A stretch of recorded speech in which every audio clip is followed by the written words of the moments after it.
एक दिन सुबह अपने बगीचे में निकला। निकलते ही उसके पैर में कांटा गड़ गया। बहुत पीड़ा उसे हुई और उसने सारे साम्राज्य में जितने भी विचारशील लोग थे उन्हें राजधानी आमंत्रित किया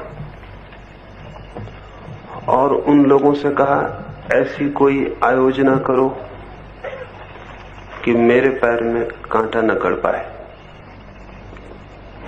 वे विचारशील लोग हजारों की संख्या में महीनों तक विचार करते रहे और अंततः उन्होंने ये निर्णय किया कि सारी पृथ्वी को चमड़े से ढांक दिया जाए ताकि सम्राट के पैर में कांटा न गड़े। ये खबर पूरे राज्य में फैल गई। किसान घबरा उठे। अगर सारी जमीन चमड़े से ढक दी गई तो अनाज कैसे पैदा होगा। सारे लोग घबरा उठे। राजा के पैर में कांटा न गड़े, कहीं इसके पहले सारी मनुष्य जाति की हत्या तो नहीं कर दी जाएगी, क्योंकि सारी जमीन ढक जाएगी तो जीवन असंभव हो जाए। लाखों लोगों ने राजमहल के द्वार पर प्रार्थना की और राजा को कहा, ऐसा न करें, कोई और उपाय खोजें। विद्वान फिर बुलाए गए और उन्होंने कहा, तब दूसरा उपाय यह है कि पृथ्वी से सारी धूल अलग कर दी जाए, कांटे अलग कर दिए जाएं ताकि आपको कोई तकलीफ ना हो।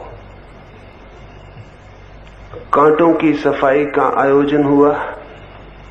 लाखों मजदूर राजधानी के आसपास झाड़ुएं लेकर रास्तों को, पथों को, खेतों को कांटों से मुक्त करने लगे। धूल के बवंडर उठे, आकाश धूल से भर गया। लाखों लोग सफाई कर रहे थे। एक भी कांटे को पृथ्वी पर बचने नहीं देना था। धूल नहीं बचने देनी थी ताकि राजा को कोई तकलीफ ना हो, उसके कपड़े भी खराब ना हो, कांटे भी ना गड़े। हजारों लोग बीमार पड़ गए, इतनी धूल उड़ी। कुछ लोग बेहोश हो गए क्योंकि 24 घंटा अखंड धूल उड़ाने का क्रम चलता था। धूल वापस बैठ जाती थी, इसलिए क्रम बंद भी नहीं किया जा सकता था। सारी प्रजा में घबराहट फैल गई। लोगों ने राजा से प्रार्थना की, ये क्या पागलपन हो रहा है।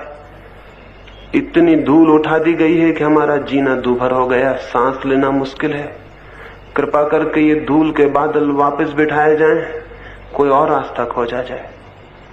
फिर हजारों मजदूरों